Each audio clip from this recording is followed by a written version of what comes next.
মনটা বুঝতেছেন, আমি তো বাবা, বাবার অবস্থা তো আপনারা বুঝছেন। আমি আমি কিভাবে আপনাকে বলবো? আমি আমার বাচ্চার যে অবস্থাটা দেখছি বলার মতো না, বোঝাবার মতো না, অবস্থা বেশি খারাপ করে ফেলছে। ওর ওখানে গিয়ে ডাক্তার রবিন স্যারকে দেখাচ্ছি,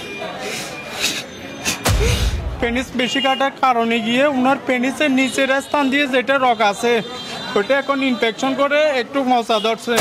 এ কোনো অভিজ্ঞ ডাক্তার না, এ কখনো অভিজ্ঞ ডাক্তার হলে এরকম একটা ছোট বাচ্চাকে এরকম আমার মতো বাচ্চা যেন, আমার বাচ্চার মতো যেন অন্য কারো বাচ্চার ক্ষতি না হয়, সেই জন্য আমি আপনাদের কাছে আহ্বান জানাচ্ছি। রেফার করেছি, আমি এখান থেকে চট্টগ্রাম নিয়ে যাচ্ছি, আপনারা আমার বাচ্চার জন্য দোয়া করবেন। চট্টগ্রাম থেকে আল্লাহ যেটা করে আল্লাহ মালিক। আমি এখানে আসছি, এখানে আসার পরে বলতেছে আমাকে ভুলভাল অনেক পদে গিয়ে দেখাচ্ছে, বলতেছে কিছু ট্রিটমেন্ট খরচ দিব, এই দিব ওই দিব। একটা মানুষকে জবাই করে দেওয়ার পরে ট্রিটমেন্ট খরচ এটা কি জন্য? এই রেফার দিচ্ছে না, এ বলতেছে যে কি, বলতেছে যে ঠিক আছে তুমি আরেকবার আসো। তাহলে দ্বিতীয়বার আসছি, দ্বিতীয়বার আসার পরে কোনো উন্নতি দেখা যাচ্ছে না। দ্বিতীয়বার আসার পরে যে ওষুধগুলো দিছিল, ওষুধ খাওয়ার পরে আমার বাচ্চার অবস্থা আরো খারাপ হয়ে গেছে। খারাপ হওয়ার কারণে আমি আমার মনটা বুঝতেছেন, আমি তো বাবা, বাবার অবস্থা তো আপনারা বুঝছেন। আমি কিভাবে আপনাকে বলবো? এখন আমি বলার মতো কোনো ধরনের কোনো কিছু পাচ্ছি না, বাসা হারিয়ে ফেলছি ভাই। সুস্থভাবে চিকিৎসা করবে বলে আমি আর আমার ভাইকে ডেকে নিয়ে ওনাদের অফিসে গিয়ে আমাদের সাথে মিট করতে যাচ্ছে, বলছে 3 দিন পরে আসো, 5 দিন পরে আসো, যুক্তি দেখাচ্ছে। আমি আমার বাচ্চার যে অবস্থাটা দেখছি বলার মতো না, বোঝাবার মতো না, অবস্থা বেশি খারাপ করে ফেলছে।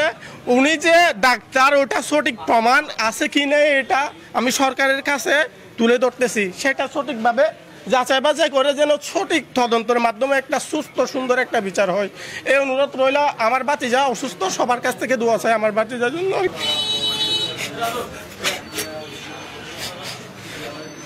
পরে গিয়ে আমি ইউনিয়ন হাসপাতালে ইউনিয়ন হাসপাতালে গিয়ে ডাক্তার ওই আবু ইমরান স্যারকে দেখাইছি।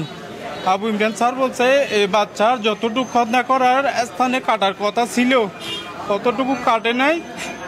আমি আপনাকে আলফাতে আরেকটা ডাক্তার দেখাচ্ছি বলে ওখান থেকে রেফার দিছে। ওর ওখানে গিয়ে ডাক্তার রবিন স্যারকে দেখাচ্ছি,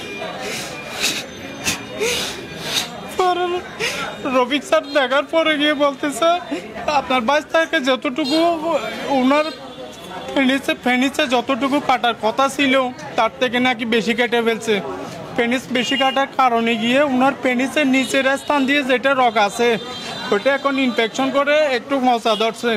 পরে রবিক স্যার বলছে যে এটা ড্রেসিংয়ের মাধ্যমে যদি আসে তো হবে, আর যদি না আসে তাহলে ওই বাচ্চার শরীরের অন্য স্থানের থেকে চামড়া নিয়ে আর ওই পেনিসের স্থানে দিয়ে তাকে পুনরায় গিয়ে অপারেশন